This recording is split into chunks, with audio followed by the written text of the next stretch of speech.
Gitu. Biasanya yang suka mengaku-ngaku bukan pemiliknya. Beberapa waktu yang lalu, saya tidak sengaja menemukan satu artikel tentang manuskrip naskah kuno yang tertulis tahun 1719 Masehi.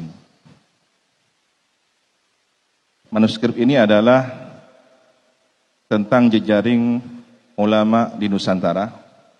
Jadi ada jejaring yang di situ dibagi per zona. Jadi wilayah Jawa, Bali, Lombok, Ternate dan seterusnya hingga Papua yang memetakan tentang jejaring ulama, para penerus Wali Songo, khususnya ulama dzurriyyah Rasulullah sallallahu alaihi wasallam.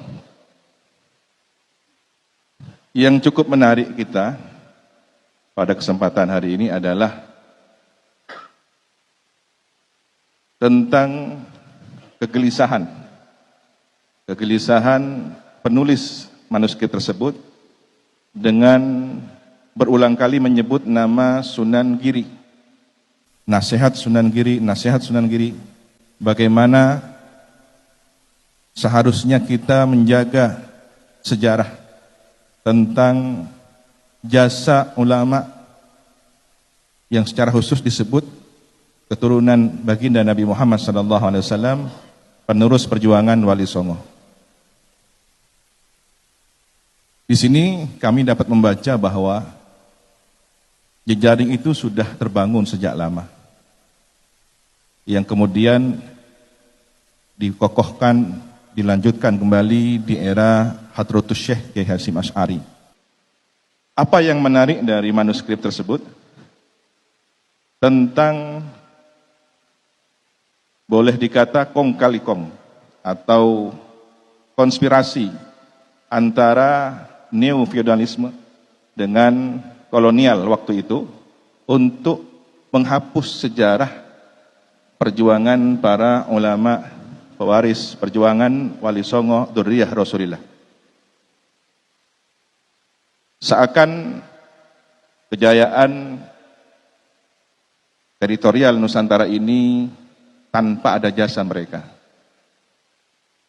Nah, kalau kita pernah dan sering mendengar slogan jas merah, ya kita punya jas hijau.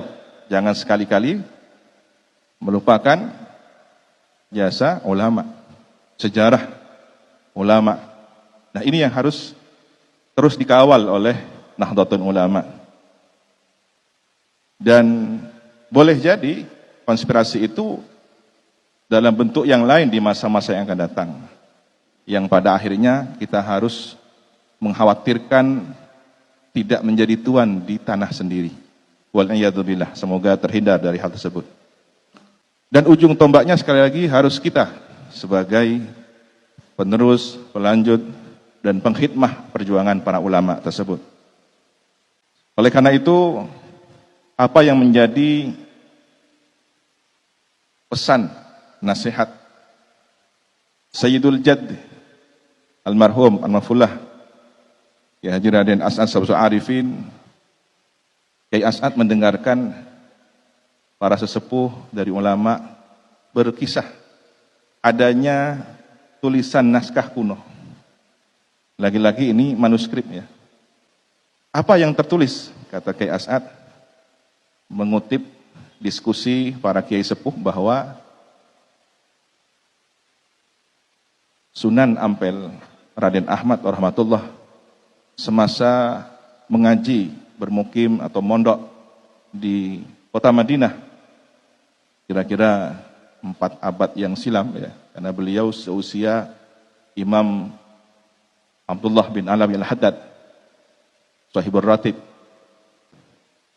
Nah, ternyata Sunan Ampel ini semasa mengaji di Madinah, beliau mendapatkan suatu karomah, bisa muwajahah, berdialog langsung dengan baginda Rasul sallallahu alaihi wasallam, yang beliau mewasiatkan, bawalah ajaran Islam ahli sunnah wal jamaah ini ke negeri Kiai Asad, sebutnya Indonesia. Nah, saya tidak tahu pasti apakah di manuskrip itu, naskah itu tertulis Indonesia, ataukah riwayat bil makna dari Kiai Asad. Boleh jadi kedua-duanya. Jika kemungkinan yang pertama itu adalah lafadz dari Rasulullah, berarti Rasulullah sudah menyebut Indonesia kepada Sunan Ampel. Jika itu adalah riwayat bil makna, teritorial Nusantara adalah bagian dakwah yang sudah mendapatkan nadrah Rasulullah, sudah dipandang oleh batin Rasul, sehingga Sunan Ampel ditugaskan untuk menyampaikan ajaran Ahlus Sunnah wal Jamaah di negeri ini. Oleh karena itu, merawat ajaran yang telah disampaikan oleh para sunan, para wali songo ini, hingga diteruskan oleh para ulama, para kiai, tuan guru, hampir di seluruh pelosok negeri ini, adalah amanat baginda Rasulullah SAW. Dan itu tercatat di Keraton Cirebon, yang disalin dalam bahasa Sangsekerta di Keraton Yogyakarta. Mungkin juga di Leiden atau di beberapa perpustakaan di luar negeri lainnya. Nah, ini yang kita kehilangan akar sejarahnya.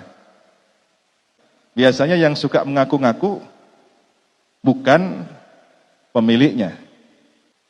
Ikhtitam sebagai penutup bahwa catatan sejarah ini harus diabadikan, didokumentasikan dengan baik.